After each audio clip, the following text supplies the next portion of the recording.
नरेन बाबू, नरेन बाबू, नरेन बाबू के पैरों की हालत देखिए, हमें उन्हें रोकना होगा। झूठी हमदर्दी देने की कोई जरूरत नहीं है। गौरी सिर्फ तुम्हारे हाथ से खा रही है, इसलिए भाई तुमसे कुछ कह नहीं रहे। लेकिन इसका यह मतलब नहीं है कि तुम भाई के आसपास घूम सको। देखिए, मैं जानती हूँ इस सब की शुरुआत मेरी वजह से हुई है, लेकिन इसका मतलब ये नहीं है कि मैं नरेन बाबू का अच्छा नहीं चाहती। मुझे एक बार उनसे बात करनी है। कोई जरूरत नहीं है। भाई से 1 किलोमीटर का डिस्टेंस बना के रखो, नहीं तो तुम्हें मुझे घर भेजने का नया रास्ता ढूंढना पड़ेगा। याद है ना हरिद्वार से तुम किस तरह भागी थी? सब बताती हूँ। लड़की को सर पर चढ़ा के रखा है और लड़की को देखो झूठ को सच कर करके क्या क्या गुल खिला रही है। प्लीज रेचल, एक बार मेरी बात तो सुन लो। देखो, बड़ी मुश्किल से तुम्हारा नंबर मिला है। पूजा दी ने तुम्हारे बारे में बताया था। क्या बस हम एक बार मिल सकते हैं? आई प्रॉमिस मैं ज्यादा टाइम वेस्ट नहीं करूंगा। बस 10 मिनट के लिए मिल लो मुझसे। अब पूजा इसे छिपकर लड़कियों से बात करना सिखा रही है। हे भगवान, अब यही देखना बाकी रह गया था। ये पूजा चाहती क्या है? खुद तो गुल खिला रही है, मेरे बेटे को भी बिगाड़ रही है। अब तो मुझे कुछ ना कुछ करना ही पड़ेगा।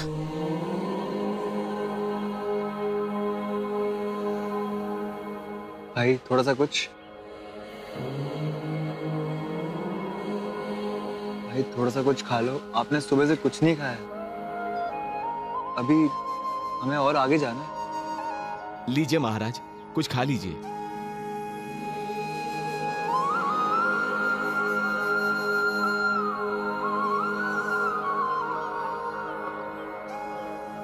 गौरी, थोड़ा सा तो खा लो।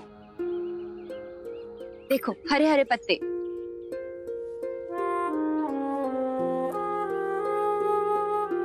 अरे गौरी, अगर खाओगी नहीं तो आगे कैसे बढ़ोगी? चलो, ये लो, थोड़ा सा खाओ। अच्छा, मुझसे कोई गलती हो गई क्या, जो अब मेरे हाथ से भी नहीं खा रही हो?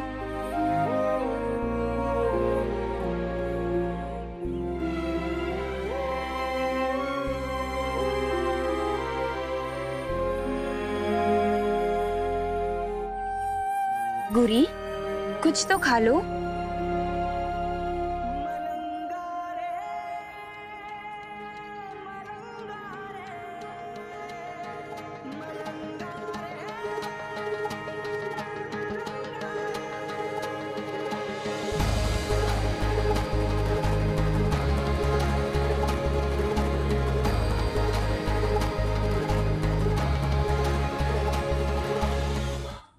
मेरे पास एक उपाय है जो नरेन को सही रास्ते पर ला सकता है। लड़के की शादी करवा दीजिए।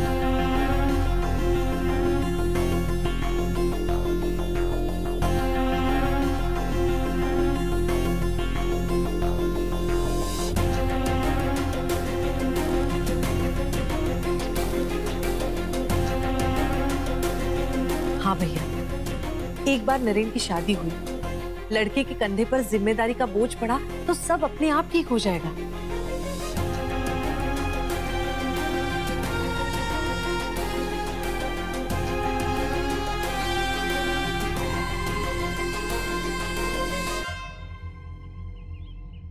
भाभी, मैं जानती हूँ नरेन शादी के लिए मना करेगा, लेकिन अब हमें थोड़ा जोर डालना पड़ेगा। और इस बार आप कोई भी उससे कुछ मत कहिएगा। लौटने दीजिए नरेन को। इस बार मैं खुद उससे शादी की बात करूंगी। पर हर्षा, शादी की बात तो दूर, पहले नरेन किसी लड़की से मिलने को तैयार तो हो। वो तो शादी का नाम सुनते ही उसके तो तेवर चढ़ जाते हैं। कोई बात नहीं भैया, मैं बात करूंगी तो मना नहीं कर पाएगा। और मैंने तो अपने ससुराल में सबसे कह भी दिया है कि नरेन के लायक अगर कोई लड़की निगाह में हो तो मुझे तुरंत बताए। इस साल हमें नरेन की शादी करवा देनी ही चाहिए, बस।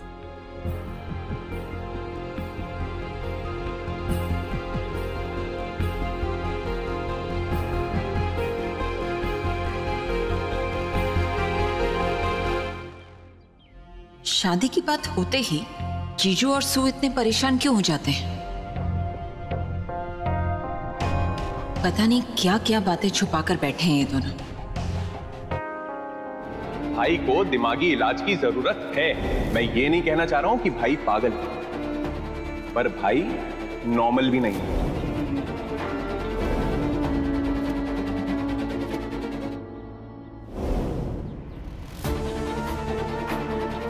मैं तो कहता हूं ऐसे लोग दूसरों के लिए बाद में, पहले खुद के लिए खतरा होते हैं। शायद राहुल सही कह रहे हैं, नरेन बाबू को ट्रीटमेंट की जरूरत है। इससे पहले ये खुद को और चोट पहुंचाए, नरेन बाबू को घर वापस लेकर जाना पड़ेगा।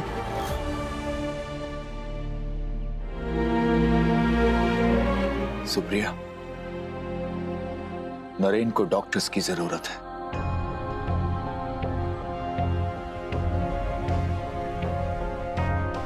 और अब और वक्त बर्बाद करने की गुंजाइश नहीं है। सॉरी भैया, लेकिन मुझे नहीं लगता कि नरेन को किसी ट्रीटमेंट के लिए भेजने की जरूरत है।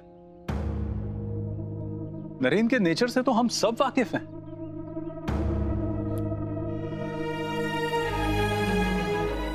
नरेन की अच्छाई उसका पागलपन नहीं है। अगर आप भी ऐसा सोचेंगे तो कैसे होगा? मेरे सोचने या ना सोचने से अब क्या फर्क पड़ेगा? आपने अगर नरेन की परवरिश जैसा मैं चाहता था उसी तरह की होती तो आज ये दिन देखने की नौबत नहीं आती।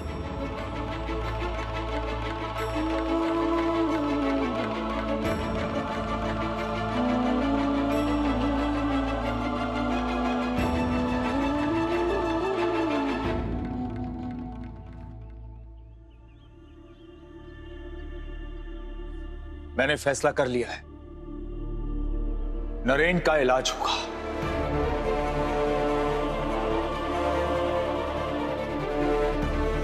राहुल, डॉक्टर्स को फोन करो एंड टेल देम कि हम नरेन की ट्रीटमेंट शुरू करने के लिए तैयार हैं।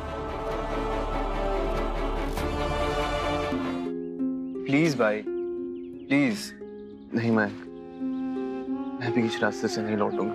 लेकिन भाई अपनी हालत तो देखो आप। इस हालत में यात्रा पूरी करना बहुत मुश्किल होगा। जब आप तक पहुंचना है तो रास्ता आसान तो नहीं होगा। तुम लोगों को जाना है तो जा सकते हो। नरेन बाबू, मैं आपको आपकी जिंदगी से खिलवाड़ नहीं करने दे सकती। आपको कुछ हुआ तो सुप्रिया मैम का क्या होगा? सॉरी नरेन बाबू, लेकिन सुप्रिया मैम के लिए मुझे ये करना होगा। भाई,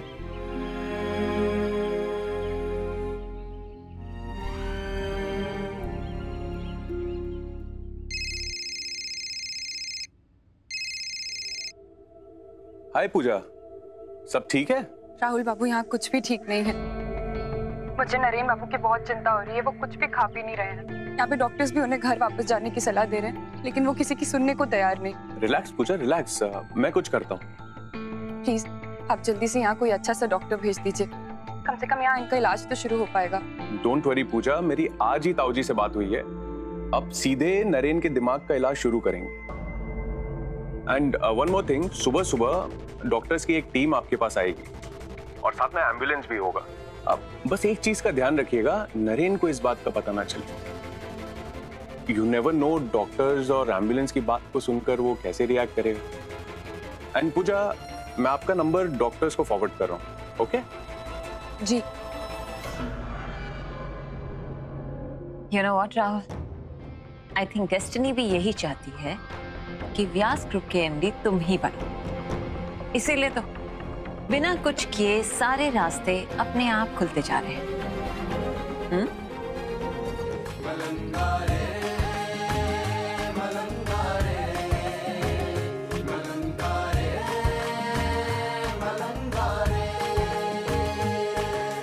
चोला कहाँ से ये तूने रंगवाया रे, चोला कहाँ से ये तूने रंगवाया रे।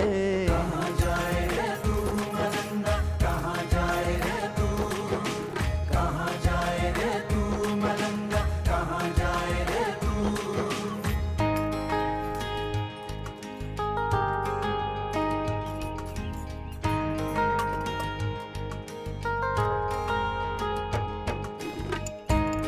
जीवन में सेवा ही सबसे बड़ी प्रार्थना है, और जिनका मन साफ हो ईश्वर उसी को सेवा का मौका देते हैं। तुम्हारा भाई संसार से परे है। जय श्री राम।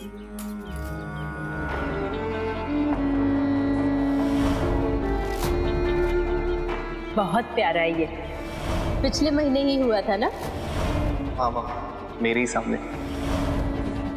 2 दिन के साथ से अगर मुझे एक बकरी से इतना अटैचमेंट हो सकता है, तो जिस बकरी को नरेन बाबू ने अपनी नजरों के सामने पैदा होते हुए देखा, जिसे अपने हाथों से खिलाया, उसके मरने पर अगर वो इतने परेशान है तो इसमें क्या पागलपन है? मन तो मेरा भी बहुत, पर पता नहीं लड़की शायद बहुत व्यस्त हो। ऐसा भी क्या व्यस्त होगी? कुछ नहीं तो 10 मिनट के लिए मिल लेगी, आपको इसे तसल्ली मिल जाएगी। और वैसे भी कौन सा रोज रोज ऋषिकेश का चक्कर लगता है। कल जाएंगे तो थोड़ा घर का नाश्ता भी पहुंचा देंगे। लगता है तुमने पूरी तैयारी करके रखी हुई। ठीक है, तुम्हारा मन है तो शंभू जी का काम निपटाने के बाद कल चलेंगे व्यास जी के दफ्तर।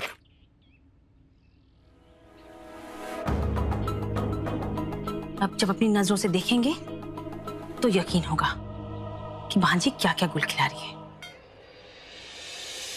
जिसका कोई नहीं होता, राम जी उसके भी होते हैं। राम जी के द्वारे आए हो, खाली हाथ नहीं लौटोगे।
एक बिन माँ के बच्चे को एक माँ मिल गई, एक माँ को जैसे एक बेटा वापस मिल गया। ये आपका नरेन बाबू के लिए एक चमत्कार ही तो है, जवाब ही तो है।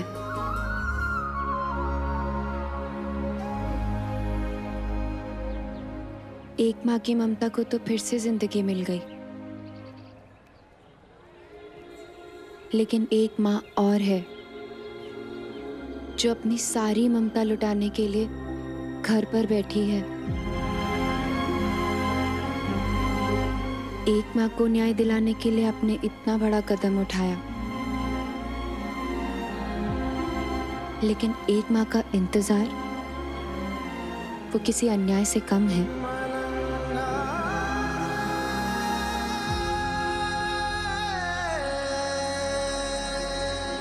नरेन बाबू, मैं नहीं जानती कि आपके सवालों का जवाब कहाँ मिलेगा, कैसे मिलेगा, लेकिन इतना जान गई हूँ कि आपकी अच्छाई, आपकी इंसानियत आपको आपके मंजिल तक जरूर पहुँचाएगी।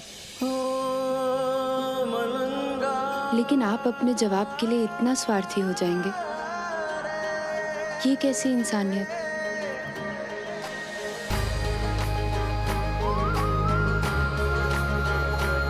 ये सुप्रिया मैम का ही विश्वास था कि अगर नारायण ने दुख दिया है तो दूसरा रास्ता भी वही दिखाएंगे। लेकिन आप इतने कठोर मत बनिए कि एक माँ की आस ही टूट जाए।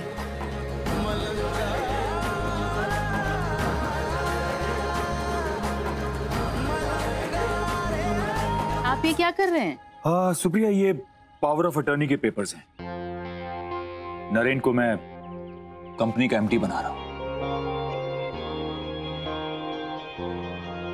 अचानक घर पर सब ये जानते हैं? नहीं। तो फिर इतनी हड़बड़ी क्यों? नरेन आज ही लौट कर आ रहा है, अगर एमडी बनने की बात से फिर से परेशान हुआ तो? और आप तो जानते हैं कंपनी, बिजनेस, ऐसी बातों में नरेन को कोई इंटरेस्ट नहीं। जानता हूं सुप्रिया, लेकिन जब उसके सर पर जिम्मेदारियों का बोझ पड़ेगा तो उसे इंटरेस्ट लेना ही होगा। और इससे पहले कि उसका दिमाग फिर से यहां वहां भटके, मैं उसे ऑफिस के कामों में बिजी कर देना चाहता हूं। इससे मुझे प्रॉब्लम नहीं है, लेकिन कम से कम जीजू को हमें बताना तो चाहिए था। हमें छोड़ो, तुम्हें तो बतानी चाहिए थी। क्या इस कंपनी में यही हैसियत है तुम्हारी? भैया ने अगर फैसला लिया है तो कुछ सोच समझ के ही लिया होगा। हाँ, कुछ सोच समझ कर ही लिया होगा। लेकिन तुम कब अपने बेटे के बारे में सोचना शुरू करोगे? दिन रात साइट पर तुम मेहनत करते हो, पूरा दिन ऑफिस का काम राहुल हैंडल करता है। एमडी बने नरेन? ये जीजू की चालाकी नहीं तो और क्या है? डॉक्टर ने कहा है सुबह शाम घाव साफ करके उसकी पट्टी बदलनी बहुत जरूरी है, और इस तरह मैंने कहा ना, जब जरूरत होगी तब खुद बदल लूंगा। Thank you.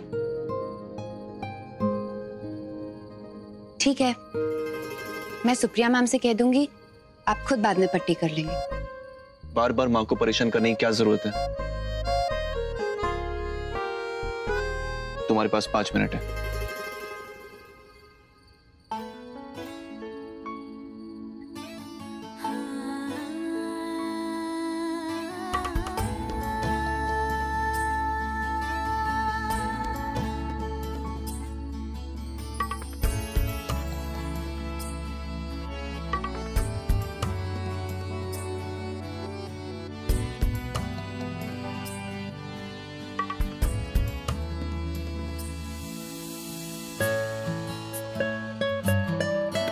ये चोट कब लगी? पापा के साथ क्रिकेट खेलते वक्त। बहुत छोटा था मैं। बहुत दर्द हुआ होगा ना? मुझसे ज्यादा शायद पापा परेशान हो गए थे। मॉम, लॉयर का कहना है कि अगर किसी जोगी को कंपनी का एमडी बना दिया जाए तो कंपनी की भलाई के लिए सारे बोर्ड ऑफ डायरेक्टर्स वॉकआउट कर सकते हैं। अब ये सन्यासियों का क्या भरोसा, कल कंपनी छोड़कर जंगल निकल जाए। मतलब अगर हम सब वॉकआउट कर गए तो नरेन एमडी बनकर भी एमडी नहीं रहेगा। बट मॉम, अगर हमने वॉकआउट किया तो ताऊजी अपसेट हो जाएंगे। सो इतने साल इसी शर्म में तो निकल गए, और जीजू को कौन सा हमारा लिहाज है? उन्होंने हमसे छुपाकर नरेन को एमडी बनाने का फैसला कर लिया, तो हम खुलकर आवाज उठाने में क्यों डरे?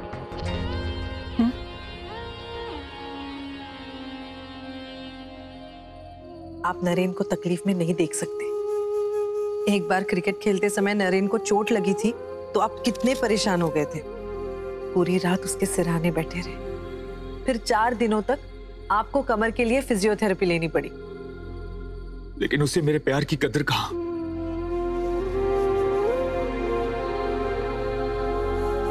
ऐसा नहीं है भैया, बच्चे के लिए माँ और बाप एक बराबर होते हैं। बस सिर्फ आप जेंट्स लोगों को फुर्सत नहीं मिलती ना काम से, इसलिए दिखाई नहीं देता।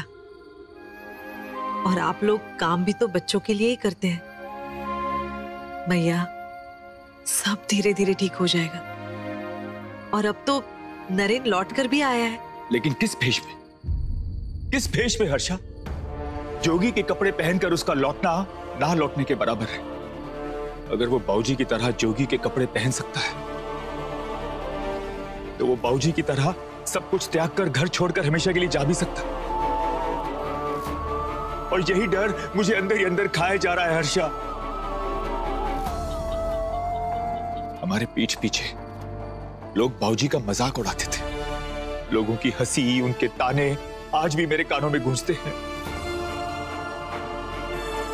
पागल कहते थे लोग उन्हें हर्षा। और मां माँ की क्या हालत हो गई थी, भूल सकती हो तुम? माँ ने अकेले खुद को, हम सबको अपनी हिम्मत और हौसले से संभाल लिया। दुनिया भर की बातें सुनकर भी वो कभी कमजोर नहीं पड़ी। लेकिन मुझ में इतनी हिम्मत नहीं है अर्षा कि मैं अपने बेटे के बारे में फिर से वही सब बातें सुन सकूं।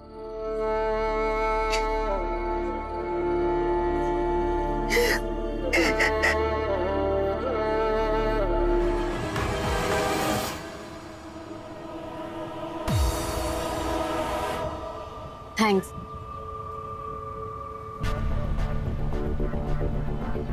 थैंक्स।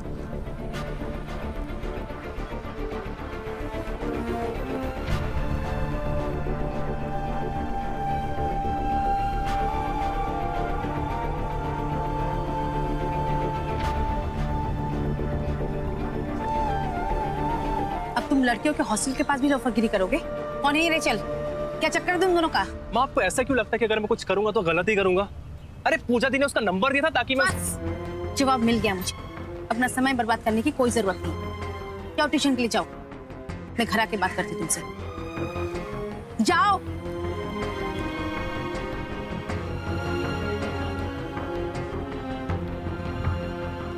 ये पूजा खुद तो गुल खिला ही रही है, अब मेरे बेटे को भी बहकाने के चक्कर में है।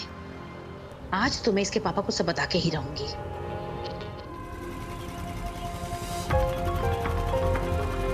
ऑफिस में कुछ काम था क्या, जैसे बिना देखे दौड़ रही थी? बताओगी? मामा मामी ऑफिस आए हुए हैं, उन्हीं से मिलने। पता नहीं क्यों नरेन बाबू से झूठ नहीं कह पाई। मुंह बोले मामा मामी, है ना?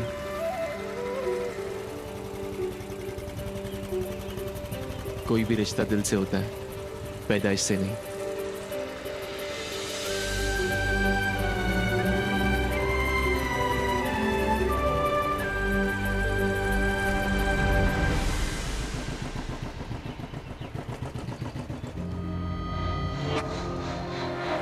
थैंक यू नरेन बाबू। सुनो, ये माँ मम्मी ऑफिस क्यों है? मतलब घर आ जाते? मेरा इंटरव्यू ऑफिस में ही हुआ था ना, शायद इसलिए वो यहाँ आ गए। अच्छा, जाओ, सब इंतजार कर रहे होंगे।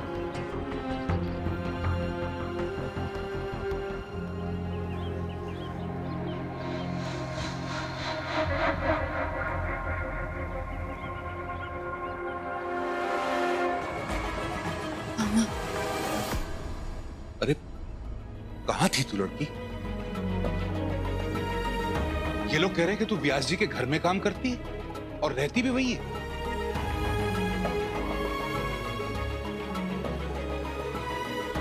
बोल ना। Sorry to interrupt.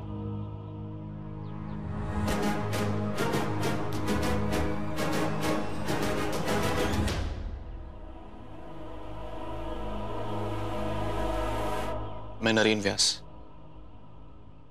हरीश व्यास जी का बेटा। माँ की तबीयत आजकल ठीक नहीं रहती, इसलिए पूजा माँ की हेल्पर के तौर से हमारे घर पे ही रहती है। बहुत मेहनती है और चिंता की कोई बात नहीं, हमारा पूरा परिवार उसका बहुत ख्याल रखता है। नरेन बाबू हर बात में इतनी सरलता कैसे ढूंढ लेते हैं?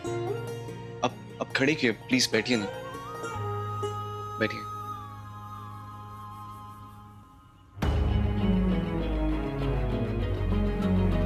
सच सच बताओ, क्या चल रहा है?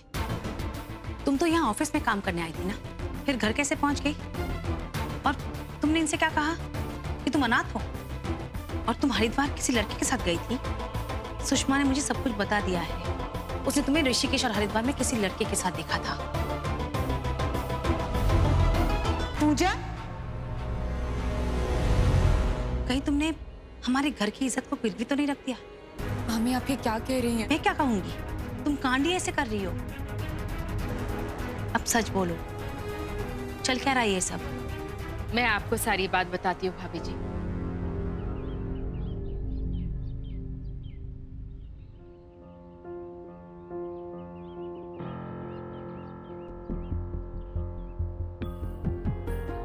नमस्ते भाभी जी, मैं सुप्रिया व्यास, हरीश व्यास की वाइफ। आपके मन में जो भी सवाल है उनके जवाब मैं दूं।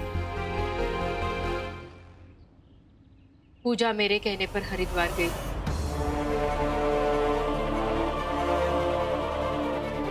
और जिस लड़के के साथ गई थी वो मेरा बेटा नरेन था।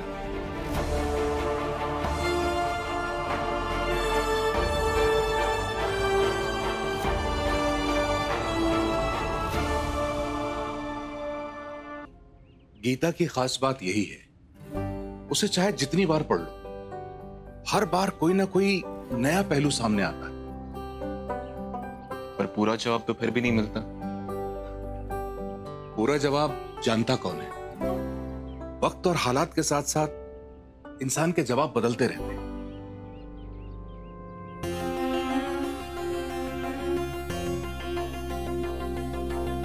आइए।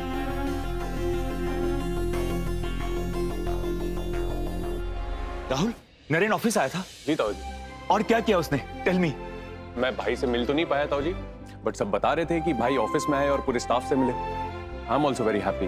फाइनली भाई ऑफिस में आके काम में इंटरेस्ट तो लिया। राहुल, तुम नहीं जानते कि मैं कितना खुश हूँ। एक काम करो, सारे स्टाफ में आम की पेटियों के साथ साथ मिठाइयां भी बंटवा दो। मेरा बेटा बदल गया है। Naren has changed Rahul, Naren has changed.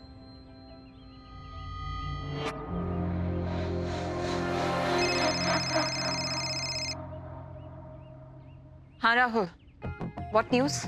उस नौकरानी से कौन मिलने आया था? डोंट नो मॉम, कोई मुंह बोले रिश्तेदार थे। बट मॉम, मेरे पास आपके लिए और भी इंटरेस्टिंग न्यूज़ है। व्हाट? ताऊ जी नरेन को लेकर बहुत खुश हो रहे थे। उन्हें लग रहा है कि भाई बदल गए, ऑफिस में आकर ऑफिस का काम संभाल रहे हैं। बट द फैक्ट इज भाई तो ऑफिस में भी भगवत गीता लिए घूम रहे थे।